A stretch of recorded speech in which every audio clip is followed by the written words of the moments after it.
여러분 안녕하세요. 우리는 중세 유럽에 대해서 계속 공부하고 있습니다. 그래서 우리는 동유럽은 비잔티움 제국이 오랫동안 계속됐다고 했고 서유럽에서는 이런 봉건 사회 기억하시나요? 그래서 이런 사람들이 영주가 되어서 장원의 영주가 되어서 농노를 지배하는 세상.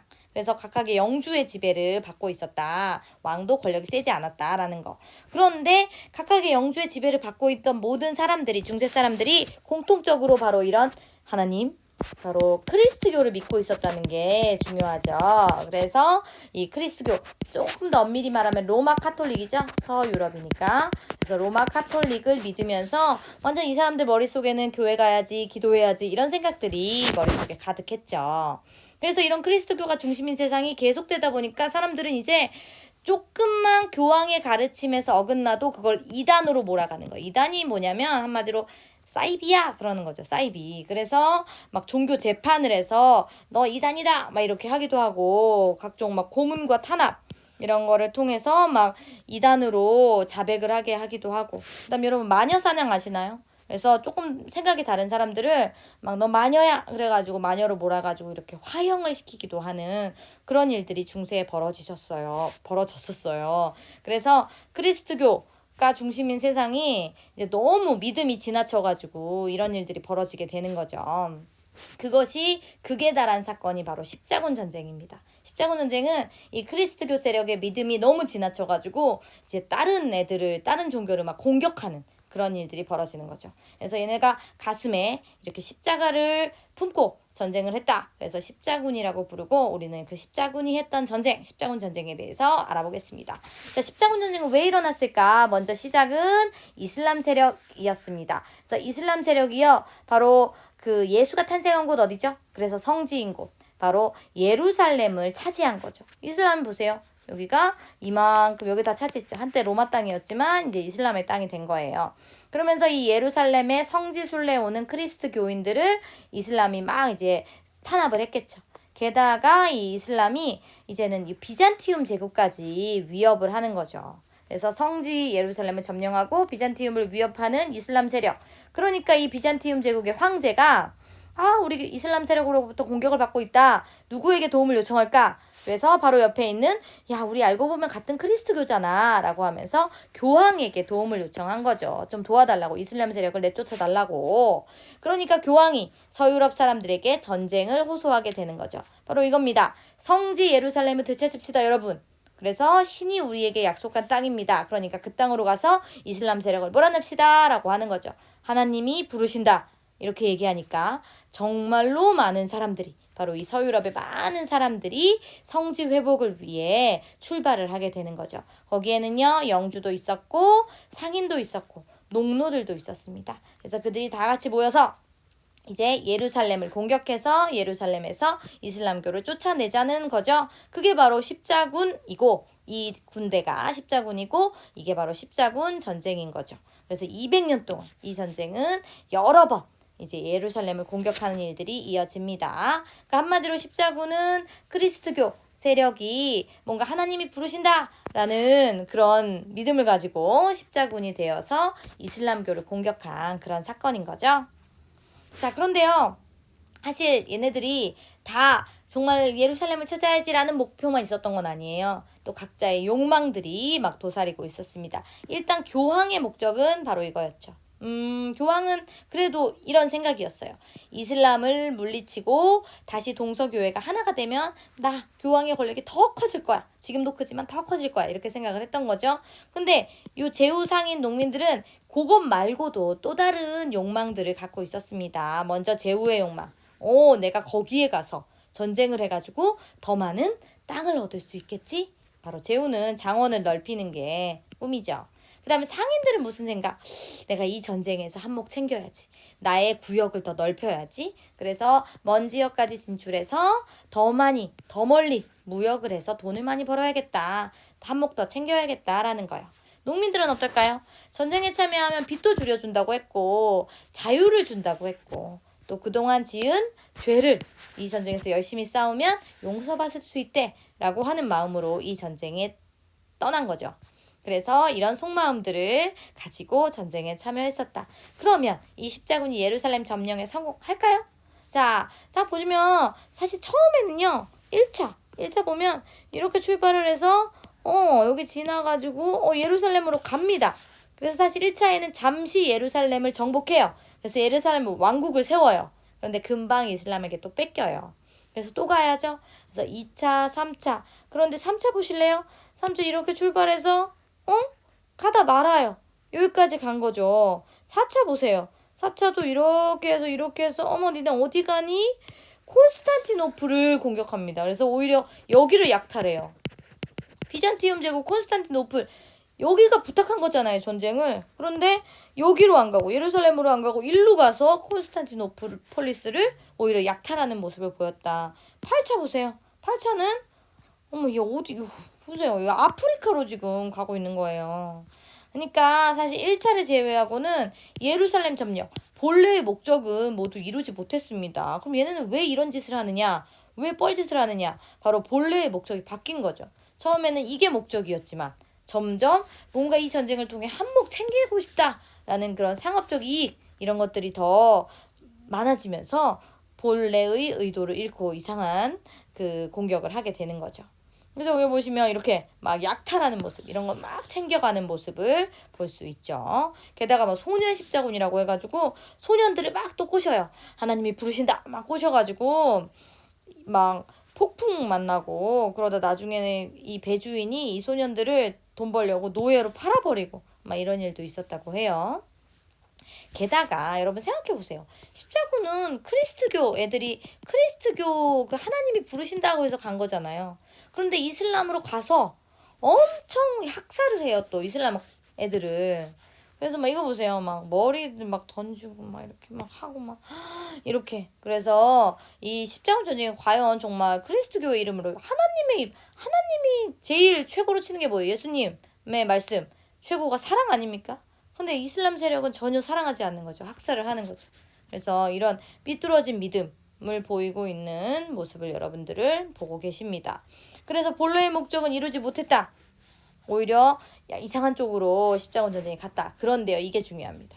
바로 이 전쟁이 유럽 사회를 크게 변화시킵니다. 바로 유럽의 봉건사회, 크리스트교 중심 사회를 변화시키는 거죠. 그래서 우리는 이런 사람들이 이 전쟁이 끝나고 어떻게 세력이 달라졌는지 볼게요.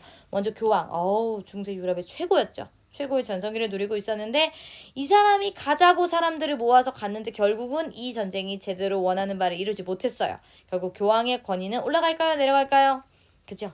떨어집니다. 그래서 교황은 이제 옛날 같은 그런 힘을 갖지 못하는 거죠. 영주가 이제 기사잖아요. 싸우는 사람. 그럼 이 사람 어떻게 될까요?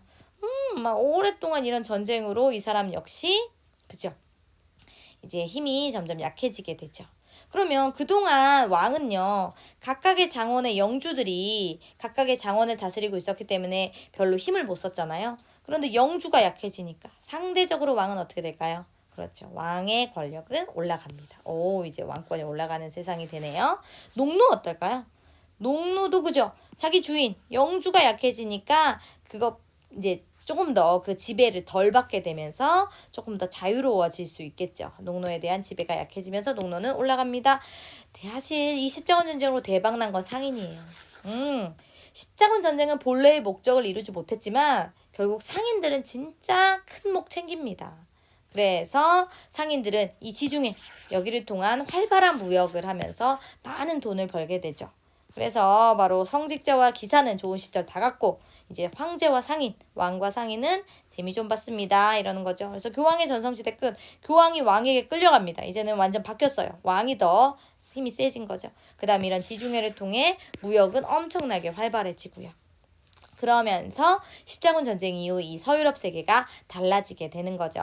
첫 번째는요. 먼저 전쟁을 계속하고 있었지만 어쨌든 사람들은 계속 더 좋은 기술을 개발하니까 농업이 발전하잖아요. 그러면서 그 농업 많이 생산된 것들을 파는 상업, 그 다음 물건을 만드는 수공업 이런 것들이 발전을 하게 되죠. 게다가 십자군 전쟁으로 무역이 더 활발해졌다고 했잖아요. 그러니까 이런 것들 때문에 이제 곳곳에 시장이 열리게 되는 거죠. 그래서 사람들이 이렇게 복작복작하게 막 이렇게 모이는 곳, 여기는 더 이상 장원이라고 할 수가 없죠. 장원은 이렇게 시골 마을이거든요. 농촌이거든요. 그런데 그게 점점 이제 약해지고 이 사람들이 복잡복잡 모이는 시장이 막 생기면서 여기는 농촌이 아니라 뭐라고 불러야 될까요? 바로 도시라고 불러야 되겠죠? 그래서 중세의 도시들이 생겨나게 되는 거죠.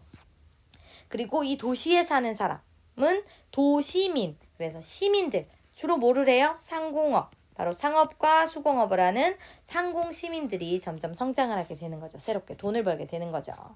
그러면서 이 시민들은요, 사실 근데 생각해보면 이 도시도 처음에는 장원의 한쪽에서 생겨난 거예요. 그러니까 당연히 그 장원의 영주의 지배를 받긴 받아야죠. 그런데 점점 이 도시, 시민들이 영주의 지배에서 벗어나려고 합니다. 그래서 돈을 주고라도 우리가 자유를 얻자. 그래서 도시는 돈을 주고 자치권, 스스로 다스릴 수 있는 권리를 사서 자유롭게 영주의 지배를 받지 않고 자유롭게 상공업 활동을 할 수 있었던 거죠. 그래서 이 당시 농노들이요, 도시로 막 도망을 쳤어요. 이렇게. 도망을 치면 도시에서 자유를 줘요. 도시에 도망을 친 다음에 1년하고 하루. 그러니까 366일이죠. 366일이 지나면 이 사람은 자유를 얻어요. 도시에서. 그래서 자유민이 되는 그런 거였죠. 그래서 도시는 자유를 주었다. 그래서 활기찬 도시의 모습, 이렇게 막 여러 가지가 생겨났고 이런 모습을 보죠. 예전에 그 장원에서는 볼 수 없는 모습이죠. 여러분, 민요와 야수예요. 야수가요, 이런 성에 살잖아요. 그러니까 야수는 사실 우리가 배운 대로 하면 영주님인 거예요. 그죠? 영주의 성에 사는 그 야수. 그런데 그 밑에 도시가 있단 말이에요. 그 도시에 우리 벨 아가씨가 살고 있는 거죠. 그래서 그 도시에서 막 이런 아줌마 아저씨들이랑 같이 살고 있는, 그리고 영주가 있었고 이런 도시가 있는 거죠. 그죠? 이게 바로 미녀와 야수의 배경이었다라는 거. 그래서 지금도 그런 중세 도시의 흔적들이 이렇게 멋있게 남아있죠. 자, 한편 그 장원에서는 어떤 일이 벌어지고 있을까? 일단 장원의 주인이 영주였잖아요. 근데 영주의 힘이 이 전쟁 이후에 약해지잖아요. 그러면서 이 농노들은 점점 좀 목소리가 커지겠죠. 옛날처럼 영주가 시키는 대로 다 하는 사람이 아니야! 이렇게 되겠죠. 그래서 농노들 중에서는 또 농사가 잘 돼가지고 돈을 번 사람들이 있단 말이에요. 그러니까 옛날에는 영주한테 맨날 굽신굽신하고 하라는 대로 다 해야 됐거든요. 근데 농노들도 이제 돈을 좀 버니까 영주한테 화폐로 세금을 내기 시작하면서 좀 더 자유로워지는 거죠. 또 어떤 농노는요, 아예 돈을 내고 자유의 몸이 됩니다. 그래서 돈 받고 농노를 영주가 해방시켜 주기도 했다. 이런 거죠. 그런데요, 이 시기에 또 하나 아주 중요한 사실이, 이렇게 영주들이 점점 힘이 약해지고 농노의 힘이 세지고 있을 때 흑사병이 유행하기 시작해요. 흑사병이 뭐냐면요, 바로 이런 병입니다. 팔다리에 검은 반점이 나가지고 결국 시체가 검게 돼서 죽는다. 그래서 흑사병인데, 이것은 바로 패스트균이라는 그 쥐의, 그 쥐 알죠? 쥐, 고양이가 잡는 쥐의 벼룩이 옮기는 균이에요. 이 패스트균이 옮겨서 생기는 병, 흑사병인데 이게 진짜로 사망에 이르는 확률이 높아요. 그런데 이게 유럽의 이 중세 말에 쫙 퍼진 거죠. 그래서 처음에는 여기까지만 퍼졌었는데 점점 퍼져서 결국 왜 여기는 안 퍼졌는지 모르겠어. 여기만 빼고 정말 전 유럽으로 이 흑사병이 확산되게 되는 거죠. 그래서 정말 이 유럽은 흑사병이, 지금의 코로나는 정말 대할 바가 아니에요. 정말로 무섭은 속도로. 그래서 코로나가 흑사병과 비유되죠. 그래서 무섭게 정말로 퍼져나가게 됩니다. 그래서 유럽 인구의 3분의 1 정도가요, 이 중세시대에 흑사병으로 사망을 한대요. 그러면 돌아가신 분들에겐 정말 안타까운 일이지만 살아남은 사람들에겐 기회가 되는 거죠. 바로 많은 인구가 흑사병으로 사망을 하면서 일단 일할 사람이 부족해집니다. 그러면서 그 농노의 가치가 올라가게 되는 거죠. 그래서 영주들은 농노에게 더 잘해줄 수밖에 없어요. 그래서 옛날에는 이 정도 받던 농부가 이제 흑사병이 유럽을 훑고 지나간 다음에 엄청나게 임금이 상승하게 되는 거죠. 그러면서 이제 더 이상 영주는 농노들을 어떻게 가둬두고 지배할 수가 없게 된 거죠. 그래서 결국 장원, 그 농촌 마을 영주가 지배하는 장원은 점점 해체될 수밖에 없고, 더 이상 농노들이 영주 말을 안 듣는 거죠. 자, 그래서 이렇게 영주들의 힘이 약해지는데 아직도 정신 못 차린 영주도 있었습니다. 그럴 땐 어떻게 되느냐? 이런 농노들의 봉기. 그래서 와, 이렇게 가만두지 않죠. 농노들이. 이런 봉기가 일어나기도 했습니다. 그래서 결국 장원이 이렇게 점점 해체되고 영주들은 힘을 못 쓰는 상황. 그런 상황에서 왕의 권력이 강해지게 되죠.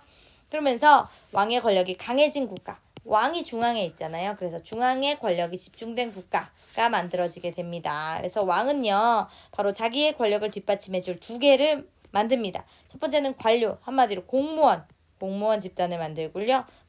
또 하나 군대, 왕의 군대를 두어서 자기를 보호하죠. 그러면 이 관료와 군대를 유지하려면 돈이 필요하단 말이에요. 그럼 누가 왕에게 돈을 대주느냐? 영주는 이미 끝났어요. 그래서 바로 아까 도시에 사는 누구였죠? 바로 상공업을 하는 시민들. 이 사람들이 지원을 해주는 거죠. 그래서 이 사람들의 세금을 받아서 관료와 군대를 운영하면서 왕이 권력을 강화해 나갔다. 그래서 이 시기에 이렇게 왕이 권력을 강화하는 데 또한 여러 개의 계기가 있었어요.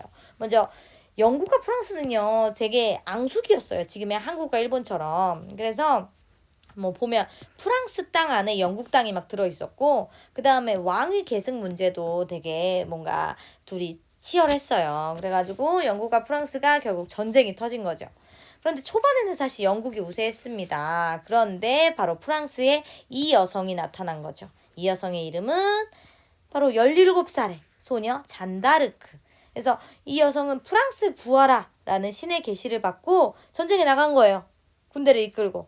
그래서 프랑스를 승리로 이끕니다. 그래서 이 전쟁으로 프랑스에 막 사기가 올라가요. 그러면서 왕을 중심으로 프랑스가 하나로 뭉치게 되죠. 그래서 바로 잔다르크 꼭 기억하시고요. 이 활약으로 프랑스가 승리하게 되고 프랑스의 어떤 애국심, 국뽕 이런 것들이 점점 높아지면서 프랑스가 중앙집권 국가로 왕을 중심으로 뭉치게 된다. 그런데요, 잔다르크는 결국 어떻게 될까요? 이 여자는 사실 싸우다가 영국군에 잡혀요. 그래가지고 이제 재판을 받는데